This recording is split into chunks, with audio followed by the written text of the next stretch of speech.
ప్రార్థన చేసేవండి ఒక గంట సేపు ప్రార్థన చేసి పడుకున్నాడు, ఒక అరగంట చేసి పడుకున్నాను. ఓరు బాబు, నువ్వు పడుకోవటం కాదురా బాబు, ప్రార్థనలో పోరాడావా? పోరాడితే దేంతో పోరాడావు? దానికి విజయం వచ్చిందా? దాన్ని బట్టి మళ్ళీ స్తోత్రాలు చెప్పావా? మళ్ళీ రాకుండా ఎవరు కంచి చేసుకోగలిగావా?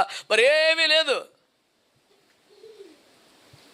ఓరు బాబు, ఊరికే 10 రూపాయలకి వచ్చి మిరపకాయలు ఎండబెట్టుకో 100 సార్లు చూసుకుంటావు, ఒక మిరపకాయ ఎగిరిపోయిందేమో.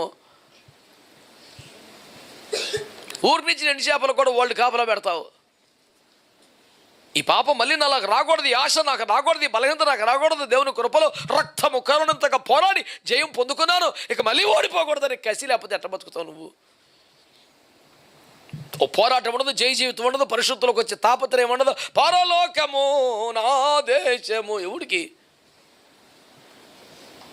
జయించువాడే రెండవ మన్నమల హాని పొందడు. జయించువాడికే మరుగైన మన్నా, జయించువాడికే జీవవృక్ష ఫలం, జయించువాడికే తెల్లని వస్త్రం కొత్త పేరు, జయించువాడికే జనముల మీద అధికారం, జయించువాడే ఆలయంలో స్తంభం, జయించువాడికే సింహాసనం. అసలు పోరాటమే లేకపోతే జయమే లేకపోతే నీకు ఏడొచ్చింది కిరీటం? దొలికిపోతున్నావు అలాగా జారుబడి మీద కిందకు వచ్చేసినట్టు, బండి డౌన్లో సైకిల్ దొక్కినట్టు ఉండదు పని.